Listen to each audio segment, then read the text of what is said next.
আসসালামু আলাইকুম ভাইয়া, আপনারা কেমন আছেন? আশা করি ভালো আছেন। তো আমিও ভালো আছি। আজকে আসলাম প্রতিদিন তো একটা ভিডিও নিয়ে। তো আজকে সকালে কিন্তু খুবই সুন্দর দেখা যাচ্ছে। আশা করি পুরো ভিডিও যখন ভালো লাগবে। আর আজকে আকাশটা এত সুন্দর লাগতেছে, তো ভিডিও না করে আর পারলাম না। একটু বাহিরে আসলাম, আজকে কিছু শাক তুলবো। পুঁই শাকটি একটু বড় হয়েছে, তো দুইটা ডালে এখন তার সাথে করে শাক তুলে রান্না করি।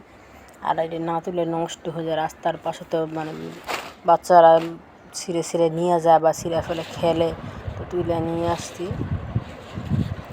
ভাজি করবো। আর এই যে পাঙ্গাস মাছ বাইর করছি, বাচ্চাদের জন্য পাঙ্গাস মাছ রান্না করব। আর এখন যে দেশে যে পরিস্থিতি কি যে হয়েছে দেশে, একটার পর একটা এগিয়ে আছে। তো আমরা তো আল্লাহর মধ্যে ভালোই আছি। আর যারা যে বন্যার পালে পড়ছে তাদের অবস্থা তো খারাপ। অনেকের আত্মীয় স্বজন খুঁজে পাইতেছে না, মা বাবা ভাই বোন কি অবস্থা, যে হঠাৎ করে রাত্রে বন্যা এসে মানুষ তোলে, অনেক মানুষ মরতেছে। তো দোয়া করি আল্লাহ এই বন্যা যেন তাড়াতাড়ি করে ঠিক করে কমায় দেয়, পানি যেন শুকায় যায়। কারণ এর খুবই ভয়াবহ। আমি শুনতেছি যে আমাদের এখানে কখনো বন্যা হয় না, এবার হয়তো আমাদের এখানে বন্যা হতে পারে। কারণ আমরা তো নারায়ণগঞ্জে থাকি, এখানে নদী সব ভরে গেছে। খুবই ভয় লাগে। এখন যে দেশে যে কী হইতেছে, এই যে করোনা লকডাউনের পরতে একটার পর একটা লাইগে আসছে। কিছুতেই কিছু কম একটা থেকে উঠি, আবার আরেকটার খবর শুনি, আবার একটা থেকে কিছু আগে এই যে এই গন্ডগোল উঠলাম ডাকাত, এখন আবার এই যে বন্যা।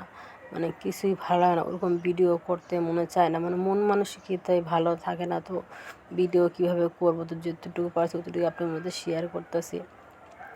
তো কথা বলতে আমি কিন্তু রান্নাও কিন্তু বসায় দিছি, আমার মাছের তরকারিটাও হয়ে আসছে, আর শাকটা বসায় দিয়েছি।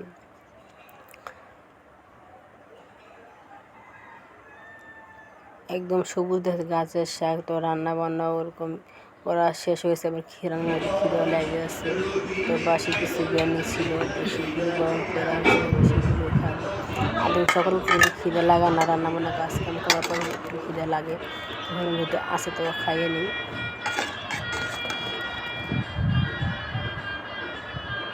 আর বাচ্চারা কেউ বাসায় নেই, আমি একাই খাচ্ছি আর আপনার সাথে কথা বলতেছি। মুস্কানও আসে নাই, আসে বাইরে খেলতেছে, তো আমার ঘরে আসে নাই। খাওয়া দাওয়ার পরে ঘর দুয়ার গুছিয়ে নিলাম। আর একা থাকলে কিন্তু ঘরের এরকম কাম কাছে থাকে না, ঘর দুয়ার গুছানো হয়ে যায়। আর ঘরের ভিতরে মানুষ হলে কিন্তু যত মানুষ তত কাজ, মানুষ নাই কাজ। সেরকম এখন ঘরের ভিতরে কেউ বাসায় নাই, এবং ঘর দুয়ার গুছালে কিন্তু এরকম গুছালো থাকে না। তো বাচ্চা আমার ছেলেরা তো বাইরে থাকে, কিন্তু মুস্কান ঘরের ভিতরে আয়সা ঘর একবারে কি অবস্থা করে। কথা বলতে কিন্তু বাহিরে বৃষ্টি আসতেছে। তো আমি কিন্তু শুয়ে আপনাদের এটা শেয়ার করতেছি, দেখাইতেছি। জানলা দিয়ে বৃষ্টি পড়তেছে, ভালোই লাগে। এই দেখলাম কি রোদ উঠছে সকালবেলা, আর এই দেখুন এখন কিন্তু দুপুর 2টা বাজে আছে। তো সেই সময় কিন্তু এরকম বৃষ্টি হইতেছে। তো নামাজ পড়ে শুয়েছিলাম। আর একা ভালোও লাগে না, আপনাদের সাথে কথা বললে একটু ভালো লাগে। তো আমার আজকের ভিডিওটা এই পর্যন্ত ছিল। আমার ভিডিও যদি ভালো লাগে অবশ্যই আপনারা একটা লাইক দিবেন। আমার চ্যানেলটি যারা সাবস্ক্রাইব করেন তারা অবশ্যই সাবস্ক্রাইব করে নেবেন। আল্লাহ হাফেজ।